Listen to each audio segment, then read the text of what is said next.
Hey Jess. What's up? Welcome to episode 6. This is Petie, of course, seated at my lovely piano. Today I am joined by Fred. Internet meet Fred the bonsai tree. House mascot by day, and by night, a house mascot.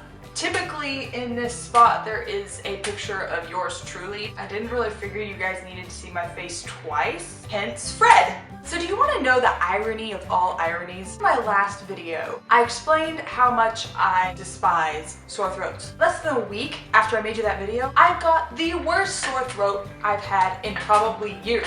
Strangely coincidental. And yeah, I couldn't talk, I couldn't swallow, it was there, as I expected or predicted. So Jess, those clips you put in the last video, there was a reason those were never before seen. Just kidding. I'm sure all of our viewers enjoyed them, right? Right? Assure me it was worth it, guys. One of my favorite things that you said was when you were talking about how instead of self-centeredness, we need to be focusing on Christ-centeredness. That's what we need to be encouraging each other in. Having that in our minds and having people around us who will help keep it at the forefront of our minds, I think that's very important.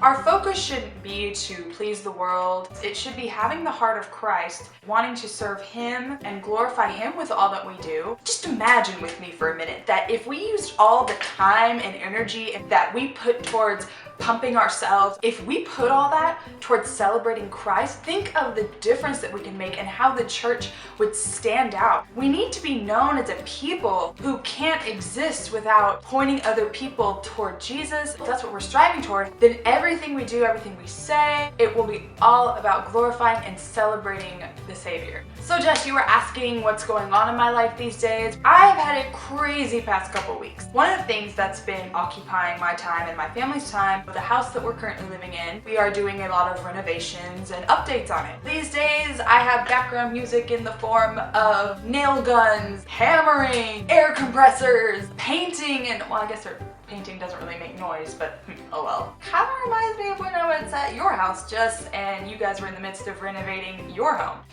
Brings back old memories. The other day I came home and there was a bathroom sink on my bed. That was a new one for me.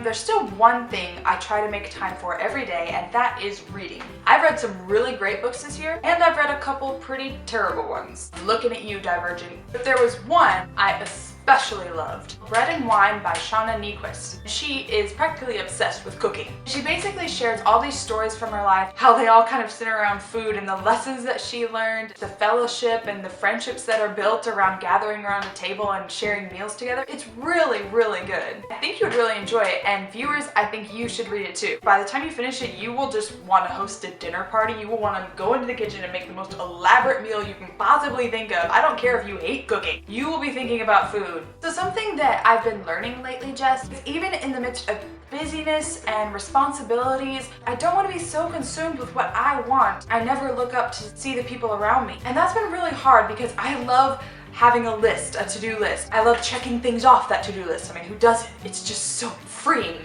I guess what I'm learning is that even in the craziest, busiest times of life, life still isn't about me. To spend it just so consumed with my own pleasure, I don't want to live life like that. I want to live a life that is glorifying to the Lord and is bringing other people to the Lord through how I live life. I'm just striving toward whatever I do, just having purpose. But you know, even with how crazy my life is, I'll just be going about my day doing something and I realize, you know, I'm totally wasting time right now and I have a ton of stuff to do. How is this possible? That doesn't happen all the time. I'm not a complete slug, but I'm just enough of a slug to make me wonder about myself. Why is it so easy to waste time? Maybe I'm having an early midlife crisis, but I just want my life to count and I want it to be used for good and for the glory of God. And that starts with making every day worth it, make every day purposeful, make every day beautiful for the Lord's work. So I really think that kind of wraps it up for today. Viewers, before I go, what are some things that you guys have been learning lately? What have you been up to? Leave it in the comments below.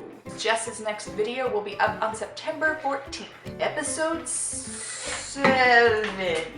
If you want to keep in touch with me and Jess, our social media links are in the description. Bye!